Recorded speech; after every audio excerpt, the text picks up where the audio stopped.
三宅が行く今日はですね、なんとシリーズ初の東北にやってきました。東北のなんとですね、青森の八戸に来ました。八戸ですよ。青森ですよ。今日はですね、どこに来たかっていうとですね、八戸ブックセンターさんにやってきました。やったね、こちらなんですよ。で、この八戸ブックセンターさんっていうのがなんとですね、全国初の公営書店だからですね、私たち三宅が行くの実は第1回目で知恵並木さんっていう公営書店さんにやってきてたんですけど、知恵並木さんよりも全然前にやってらっしゃった公営書店、こっちが元祖っていうことなんですね。知恵並木さんの動画が出た時、八戸ブックセンターさんの間でざわめきが起こったらしくてですね、ちょっとこっちが先だろうみたいな感じのざわめきが来てたらしいので、実際1年ぶりぐらいに来られて嬉しいですね。はい、というわけでですね、今日は行くんですけど、なんと私ソロじゃなくてですね、ゲストが来ています。マジビッグゲスト、哲学者のチュヒソルさんに来てもらいました。やったー、よろしくお願いします。よろしくお願いします。哲学者のチュヒソルです。はい、初めましての方もいらっしゃるかもしれないんですけど、チさんとは結構友達だと思っている、はい、友達と思っている。嬉しいです。なんなら同志的なものだとさえ思っていますので。そうなんです。チュさんはですね、哲学者なんですけれども、NHK の100分で名著っていうところでローティーの会を担当されたりだとか、結構著作も出されてたりとか、多分この言ってる中で著作も出てくると思いますので、めっちゃ面白い文章を書かれる方。ありがとうございます。っていう感じで、哲学者出るの初めてなんですよ。あ、そうですか。初めて哲学者。そうなんです。研究者の方も初めてかも、何気に。それは光栄です。はい。研究者みんなこんなおしゃれじゃないですよ、皆さん。誤解しないでくださいね。チュさんがおしゃれなだけです。はい。という感じで一緒に行きましょうという感じです。はい。今日三宅さんは初めてなんですね。はい、初めてなんですけれども、すみません。実はね、私この前にイベントやってて、それで出ていただくことになったんですけど、その前も実は1年前のこのブックフェアのフェスのイベントに呼んでいただいてまして、その時初めて来たんですよ。じゃあ2回目なんですけど、さっきちょっとだけ案内してもらったら、もうなんかお店の人かなっていうぐらい流暢な案内をされてたので今日はチュさんにちょっと案内してもらおうと思います。そうなんです。私もだから1年前に来て、日本初の公営の書店ですからね、図書館じゃなくて書店ってところにまず、珍しいですよね。珍しい。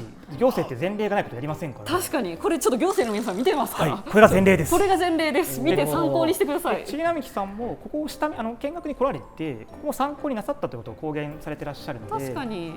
でそれがあるので、僕も動画を見たときにですね、ちょうどここに来た直後ぐらいだったので、そうなんや。これはちょっと三宅さんをここにお連れしないわけにはいかないんではないかと。嬉しい。だからイベント誘っていただいたんですよね。なので三宅さんがぜひ紹介していただきたいなという思いで。嬉しい。ちょっとじゃあ行っていきましょう。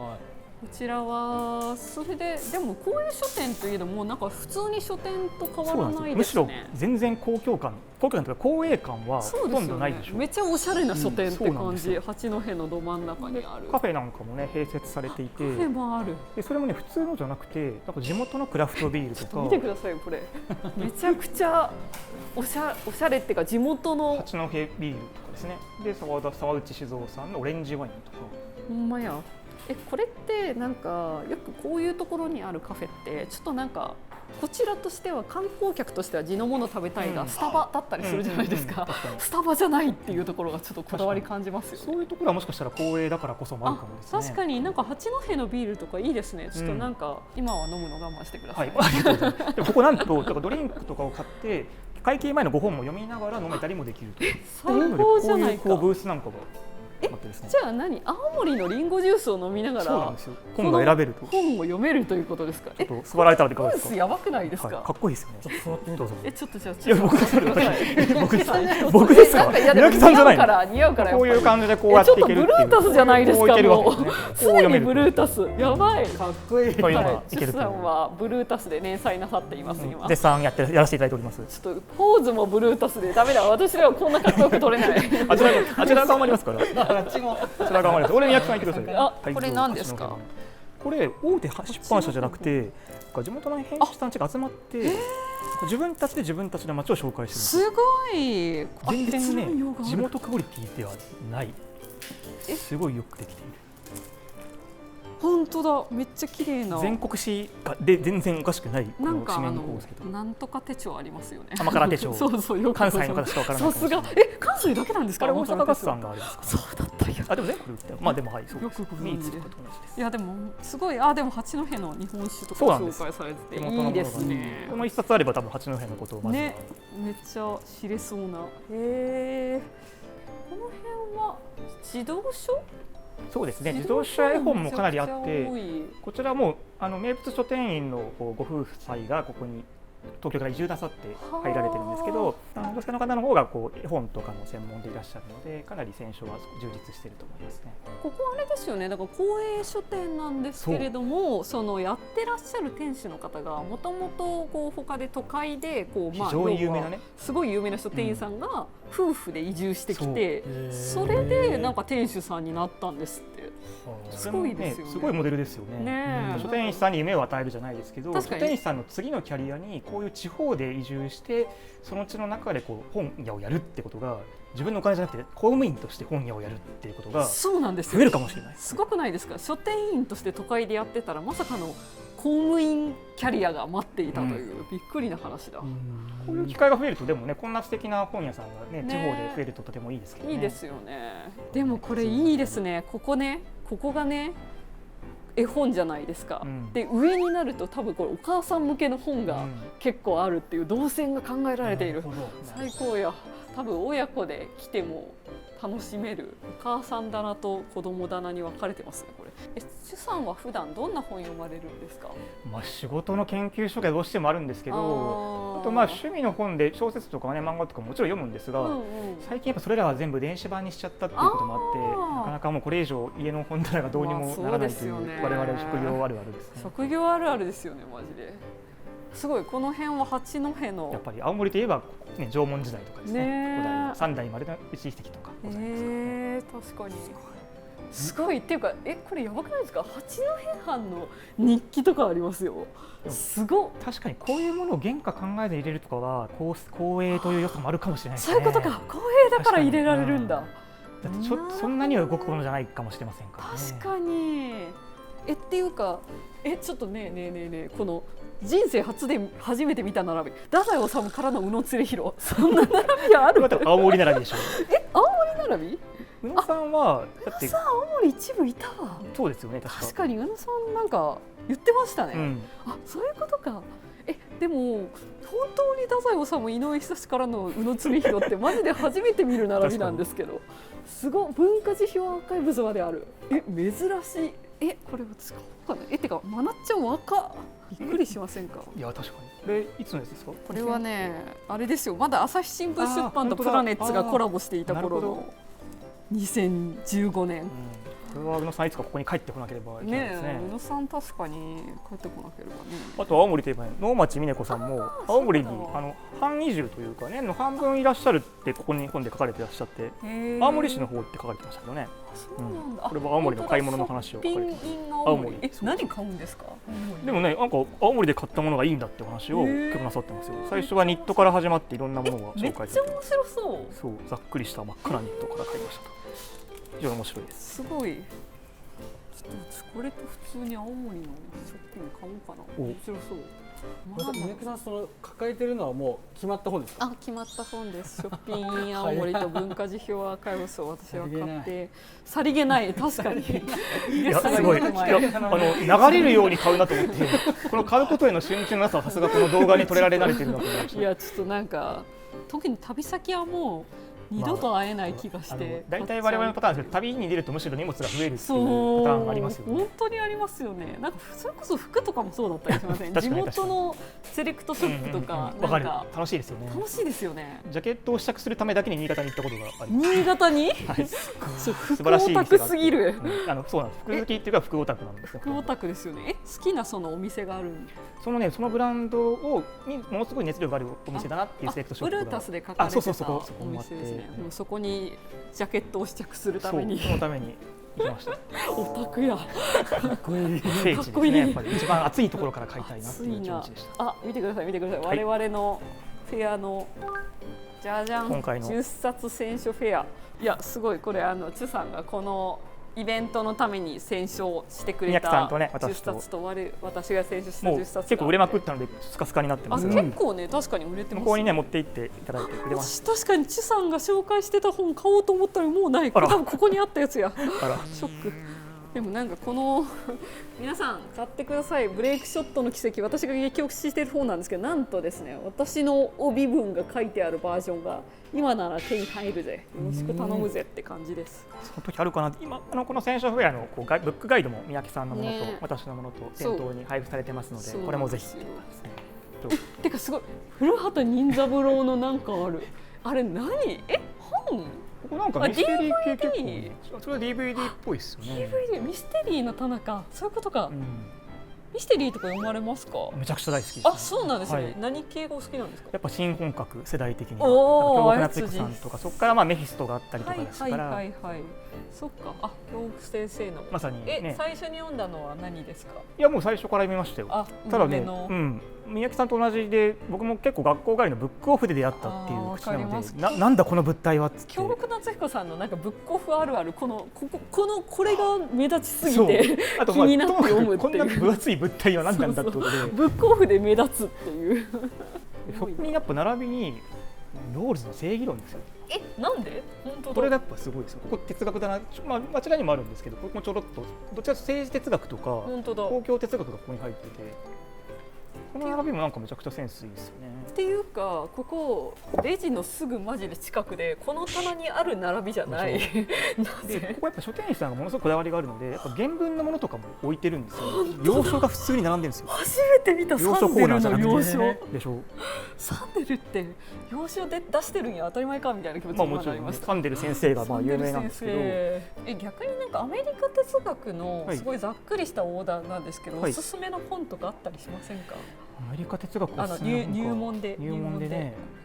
でもアメリカ哲学ってこう言語哲学って言われたりするんですけど、言語哲学だったら逆にトピックベース入ってから面白いので、例えば泉優さんの悪い言語哲学とか、あと三木成田さんの会話の哲学、会話を哲学するとか、あの辺なんかは読みやすいですね。あったらかも。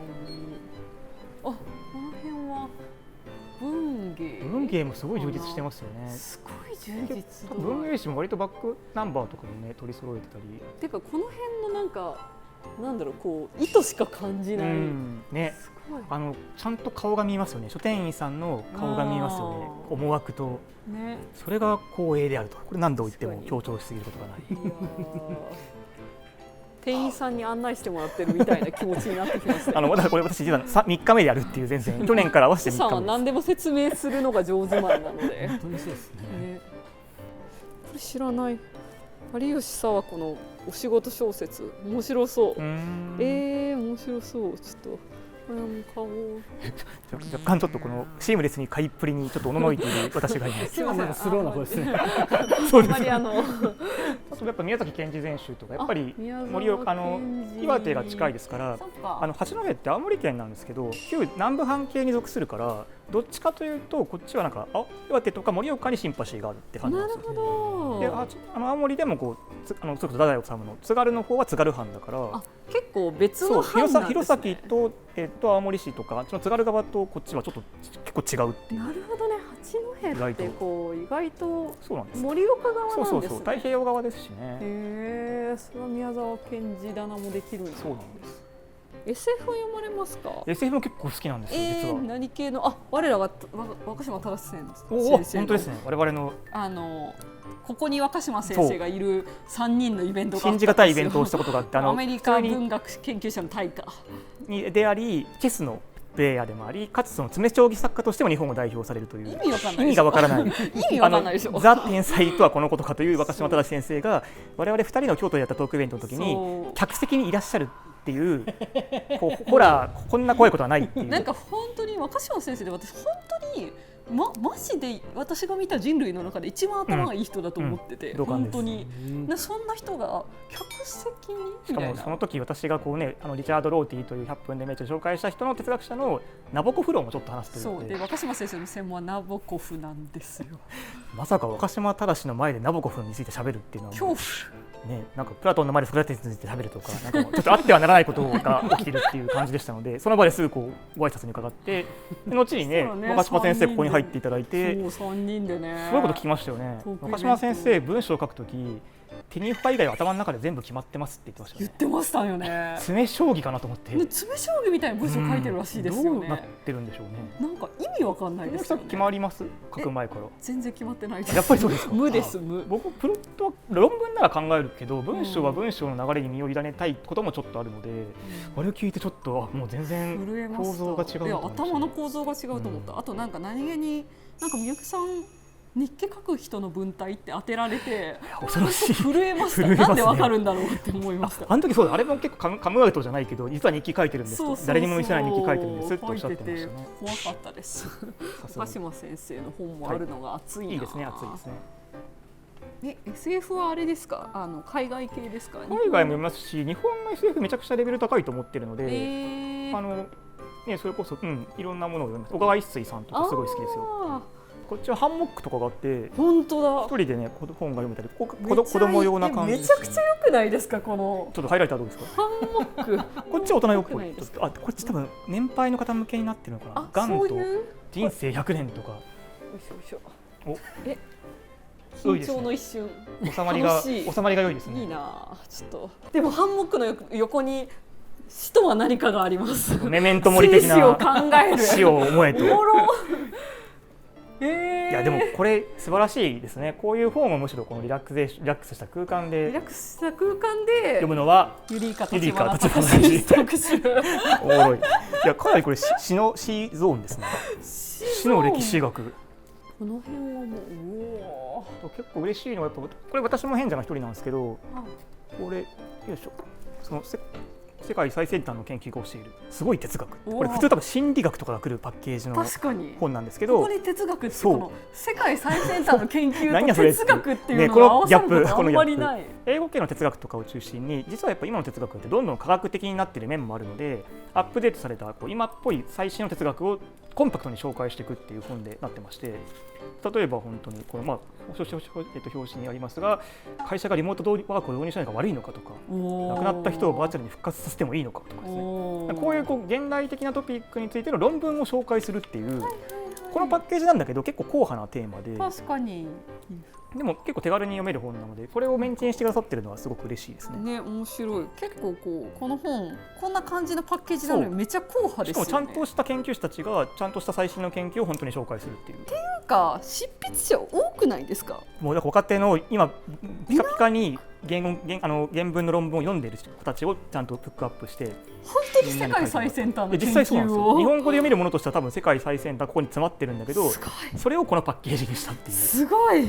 なんで硬派な本なんだ。これはやっぱメンテンして、これはね、これまさに総合法令出版で、ここはね論理もちょっと特徴があって、論理を磨く。はい。そう論理学といえば戸田山勝久先生ってこの本ですね。論理学の作りで有名な。で教養の書とかね、書とか大化で哲学入門とかこういうの戸田山先生なんですけど、この戸田山先生が実は奥様も研究者でいらっしゃるんですが、その方が八戸ご出身なんですよ。でそれもあって戸田山先生よくここもいらっしゃるので、そんなご縁もあって多分戸田山先生のコーナーになってらっしゃるのでは。てか戸田山先生哲学入門なんていうキャッチーなタイトルの本書かれてるんですね。中身は全くゼネラルな哲学ではないですけど、でも入門書としても面白いです。面白いですか。すごい、こういう本の入門者に優しくないだろう感すごくないですか？そんなことないですか？この本に関しては私ちょっと面白い、こういう入門もあるんだ。そうなんだ。でもすごい、でも論理だけでこんなに上げてるのすごいですね。これなんか私が専門にするリチャード・ローティの本でちょうど100分で名著で取り上げたところで帯が変わりまして出ております。重版がでね、これ出した後さらにこちらの本も重版かかって、リベラルユートピアという希望、こちらもなんか100分で名著効果で重版かかった。結構なんか表紙が昔っぽくないですか？ちょっと古かったですね。そうなんです。ちょっとなんかね、それが復活するのすごいですね。そう、やっぱり100分で名著がすごい主産のです。もうでもこれめっちゃわかりやすかったです。ありがとうございます。嬉しいです。すごい。そういうわかりやすい説明するのって難しかったりしませんか？哲学で。なんかそれを忌避しちゃう人はいるかもですね。なんか分かりにくい方がかっこいいと思っちゃってる人とかもいなくはないですから。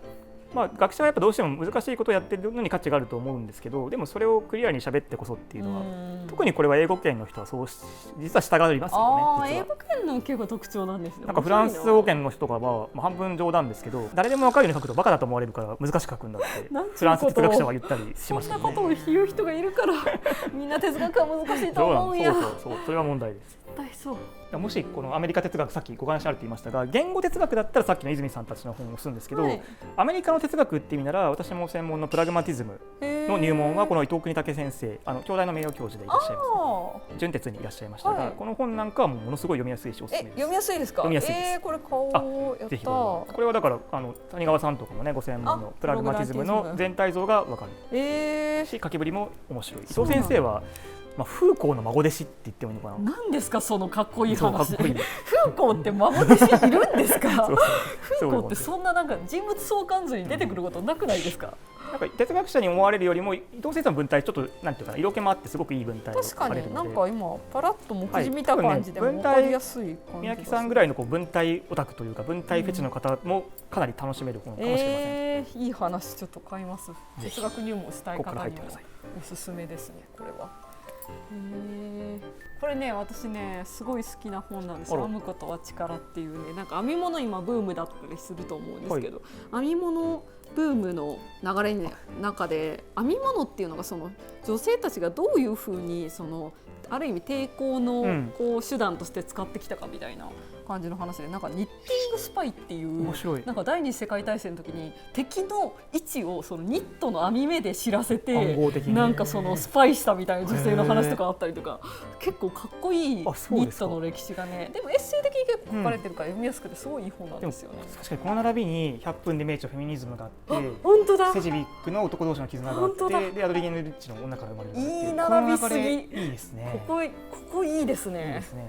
しかもこれが面なのもいいな。いいですね。じゃあちょっとこれ気になったので私これ買いまずは。嬉しい。初めて、僕は知らなかったです。そんな一冊目を決めました。この出遅れ感がすでに。いやこれはぜひ読んで。紙を買わせてしまい。やっぱ研究者ってこう研究費とかあったりする関係もあって、自分の分野とかだとそこから買っちゃったりもしますから、なかなかちょっとこうでねフィクションもあんまりこう電子版とかにしちゃったので、買うゾーンがちょっと狭くなっちゃったんですよね。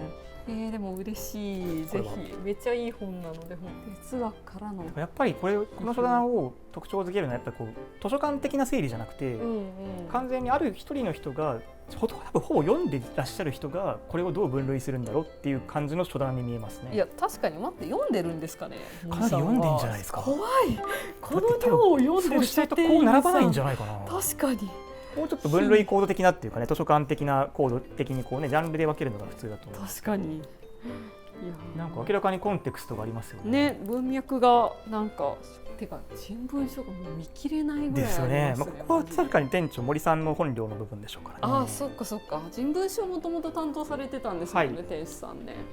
非常に有名な書店。思いきや突然の数学理系だな。これね八戸さんの特徴なんですけど、本の町八戸っていうコースをずっとやってらっしゃって、八戸自体がそうなんです。でここもその中核施設だからこそその市の公営の図書館じゃなくて書店なんですけど、そういう形を作るだけじゃなくて高校生のブッククーポンとか、あと中高生が読みやすい自習がしやすいようにとかね、読みやすいように公営スペースで辺さっき通ったとこあるじゃないですか。結構高校生が勉強してました。そういうのをちゃんと作ったり、あとね面白いのを聞いたのは学校の図書館、小中の図書館とかで、図書館って結構入れ替わらないじゃないですか本なんか30年前からあるだろうみたいな学習漫画とかありますね。私しか読んでないなみたいな人それをかなり入れ替えるらしくて、今ちゃんと読むべき本に入れ替えるところに予算をつけたりっていう、なんかちゃんとこう形箱だけじゃなくてなんか中身があることをすごくやってらっしゃるんですけど、多分そういう中高生とかもいらっしゃるから、珍しいっていうか人文書多いけど学産系とか学習参考書ですね、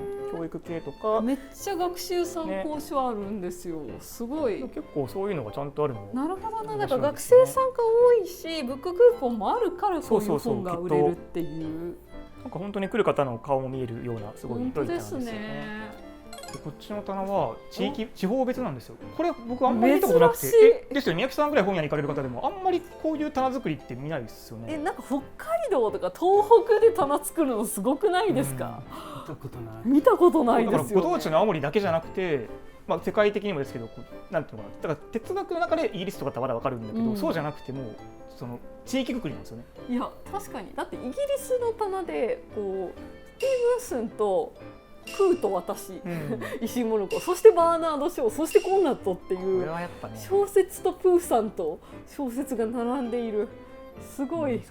こういうやっぱり文学もやっぱりエリアとかね、土地の何かがあるっていうことなんでしょうね。きっと文脈を設定なさってますね。確かになんかこう天使さん地理強そうですね。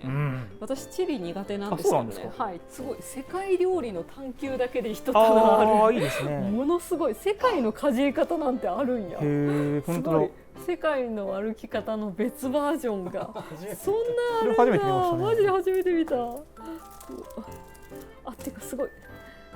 世界のカレー図鑑。世界のカレー図鑑。知らなかった。これ同じ版元が出してるんですか？地球の歩き方のシリーズっぽいですね。そうなんだ。お料理本とか買われます？全然買わないです。三宅は全然料理ができないので。なんか長谷川あかりさんのレシピとかね、ああいうのをウェブで見られるという。はい、あれを夫氏に送る。なるほどなるほど。なるほど。トップシークレットですね。長谷川あかりさんの。シェさん料理はされますか？結構自炊は学生時代とかしてたんですよ。僕実は塾講とか全く向いてなくて、バイトずっと料理店だったんですよ。そうなんですね。料理結構好きでキッチンでずっと働いてました。意外。なんか料理ってちゃんと材料が分量とか決まっていて、その通りに作ればちゃんとできまするんですよ。余計なことするからダメなんだって。ちょっとすごい怒られてるかもしれないです。でもその通りだなって今思いながら、何系のあれなんですか？その働いたところですか？働いたところは和食系のレストランだったんですけど、すごい。家ではもっとね、大学生一人暮らしですからパスタ作ったりとか、すごい。かなり料理は好きでしたね。なんということだ。あそこにね謎の物体があるんですよ。面白いですよね。謎の物体です。これは。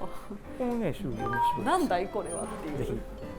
確かにこれマジ謎すぎませんか？なんか入り口入ってた時は気になりすぎてて、何っていうね。すごいですよ。ちょっと待ってくださいよ。あれ実は表から見たものが。もしかしてこれ本が読める。読書コーナーですよ。きっと。いや私ですか？先に行きます。これはちょっとごめんなさい。すごい。中までびっしり本が地方にある。いやでもこれすごいな。なんか電気がつくんですかね。これですね。すごい。めっちゃいい空間。これすごい。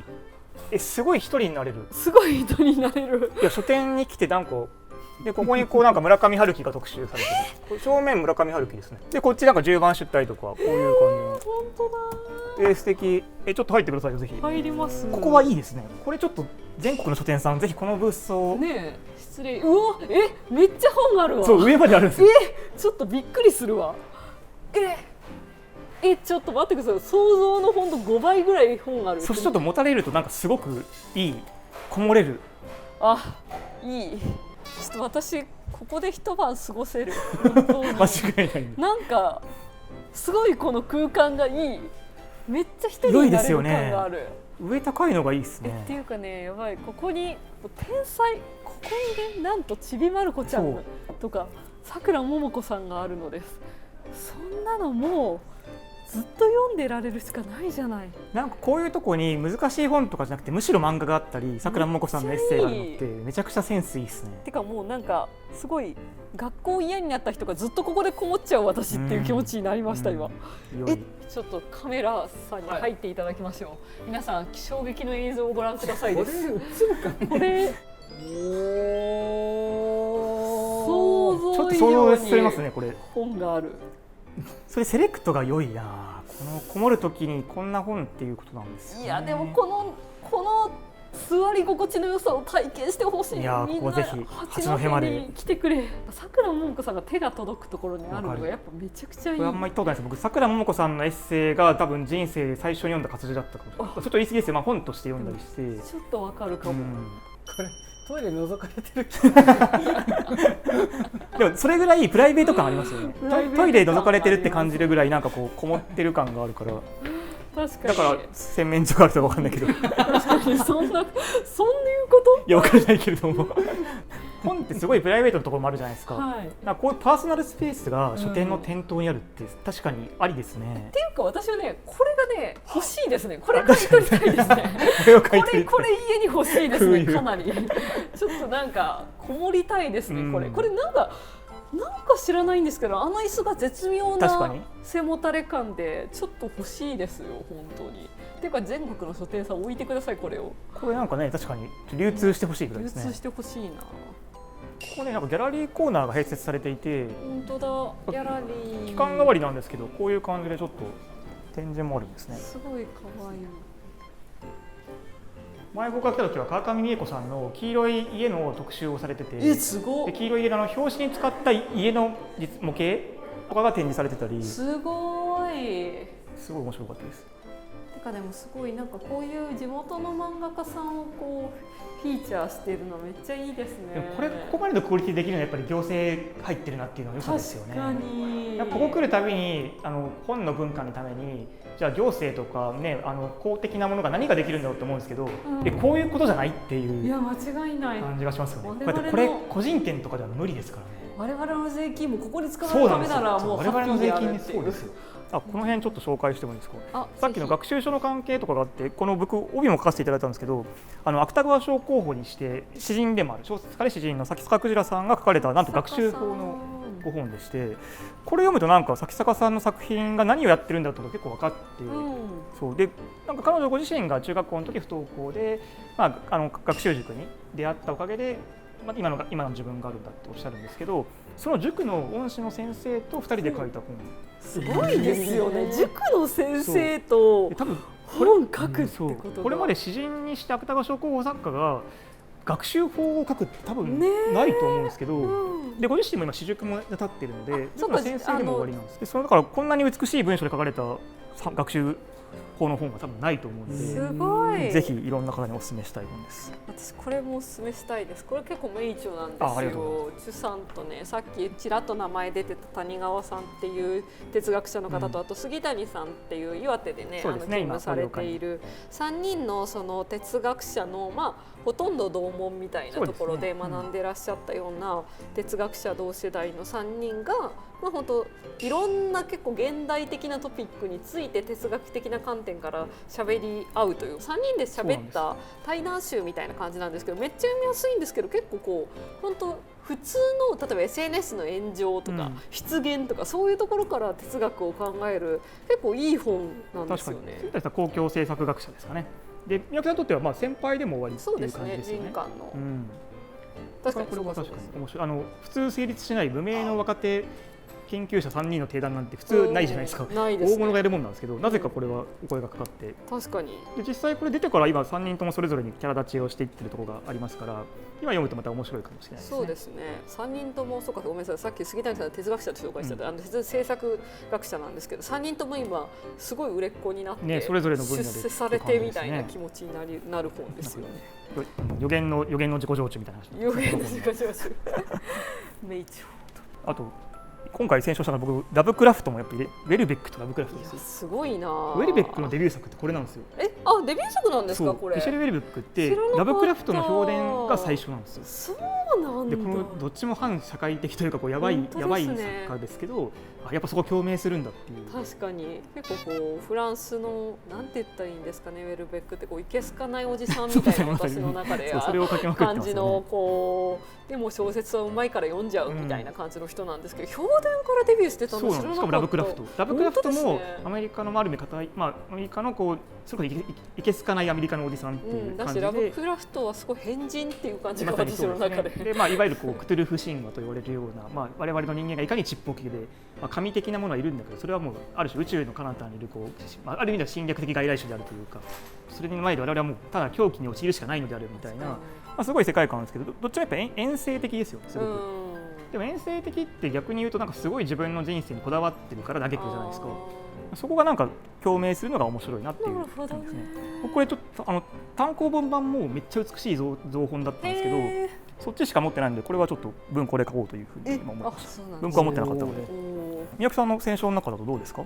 私の選書はですね、いろいろあるんですが、主にそれこそロシアでいうとこの中田ゆりさんのですね、これ本当エッセイ集みたいな感じの本なんですけど、こうね中がねこう本当に詩を紹介しながら、それに関してこう訳しながら、それでその詩をなんで例えばこういいかとか、好きなのかっていう話だったり、あと結構こう思い出を書かれてたり、なんか本当に文学の美しさが結構全部詰まったような、ロシアの翻訳者の方なんですけど書かれてるのは、なんか割とこう寒い時期にちょっと読みたくなるような本だなと思うので、今からの季節にいいんじゃないかなって思いますね。今のを聞くと私欲しくなりました。そうで、あとね表紙も美しいんですよこの本。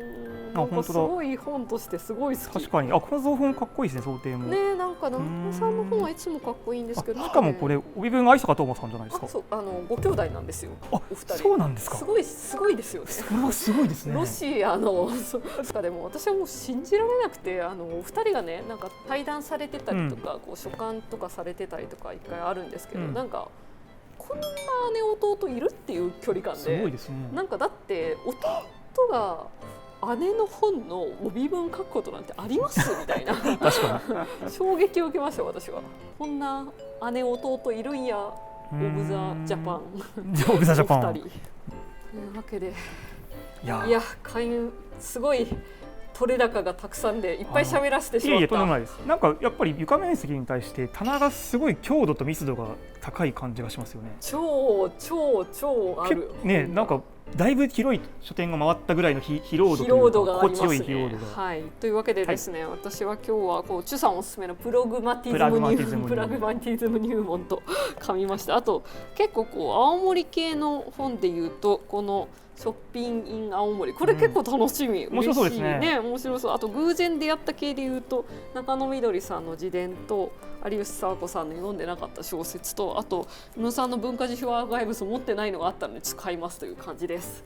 どうですか、はい、なかなか私だから研究所自分はあんまり自分では買わなくなって研究費で買っちゃったりするので、そうじゃないものを買ってますが、宮城さんのご紹介が素晴らしかったので、この中田ゆりさんのね、夕暮れの夜明けの歌を、これいいですね。そう楽しみにしてます。で結構なんかやっぱりフェミニズム系なのかね、そちらに今関心がある気もするので、これも宮城さんおすすめでしたね。編むことは力ということで、このザ・パワー・オブ・ニッティングってすごいですね。熱いですよね。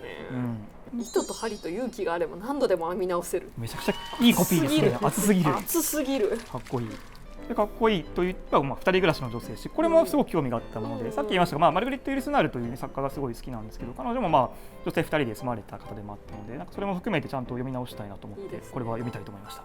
というわけで最高の書店なので八戸ブックセンターさんみんな来てください。あと何度も言いますが行政の方はどうですか、参考に。チュさん本当ありがとうございました。チャンネル登録といいねとあとコメントもぜひよろしくお願いします。購入一応ですよね。あれですよね。はい、三宅書店なんで一応会計して金額見てみますか。今日あんまりいつもに比べると買ってないですけど、すごいお腹いっぱいになりました。なんかいっぱい喋った感がありますね。書棚が喋らせるタイプの書棚ですよね。そうですよね。さらっとは流せない。お話めちゃめちゃ上手。面白いすべてが。お。下に比べたらおとなしいですが。みんな感覚がバグっているよ。三宅書店あるある感覚がバグる。ありがとうございます。というわけで7992円でした。ちょっとまたゆっくり来ます。ゲストに自腹で買わせるっていうそんなことあるっていうこの YouTube。大丈夫です。はい。はい、あれ超えていますね。超えている。ざわざわ。単価が高いんでしょうね。ざわざわ。初めて超えられたかもしれない。本当ですか。主さんの伝説。買い足さなくて大丈夫ですか。いや大丈夫です。なんか哲学者って研究書いっぱい買うじゃないですか。単価が高い頃にまひっちゃうんですよ。1冊8000円とかざらにあったりとか。確かに。で僕ら洋書も買わなきゃなので、そして洋書だと1冊2万5000円とかになってきますから、やばい世界ですね。完全にだからその研究所とか申請するときに、本として予算計上するんですけど、1冊単価平均を1万円とかで計算して出すことが多いので、なんかそういうイメージが確かにありますね。でもあれですよね、新書とかそういう2万5千円の本とかたくさん買った人々が1000円の本とか買って書いてくれるんですから、やばいすごいことですよね。新書はただ同然本当に10万円の本もあったらシャンパンみたいに、ね、シャンパン入れますっつって買いますからね。いや楽しかったです。最後一言、三宅書店に出演した感想を一言いただけますか。いや、やっぱり三宅さんと書店もあるの楽しいなと思いました。嬉しい。なんか棚の読み解き方がやっぱり三宅さんの観点が終わりなので、やっぱりこれ話が上手い人はどんなインプットをしてるんだろうっていう観点ですが、もう書店を読み取るんだなっていう。気になる方は新刊のこちらですね。話が面白い人は何をどう読んでいるのか。まさに今日その極意の一環を本棚をこう読むんだっていうことを体験させていただいた。そしてそんなチュさんの話のうまさも気になる方はバザールとクラブを買ってください。これもブルータスでも今連載をさせていただいてます。一つよろしくお願いします。ありがとうございました。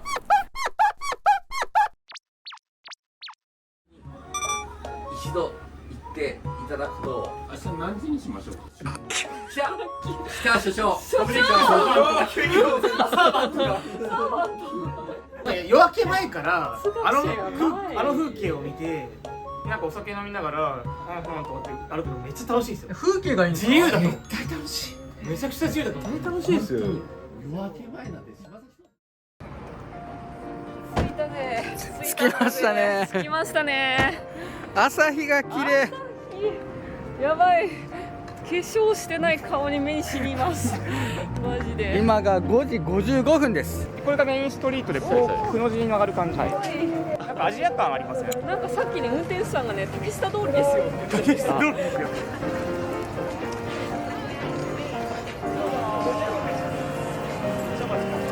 すごい量のイチジクじゃないですか。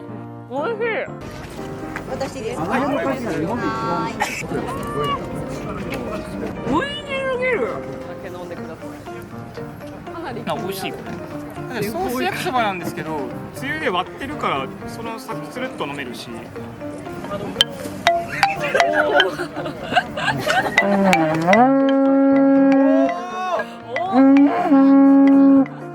日いいことありますよ。いいこといっぱいあります。ありそうありそう。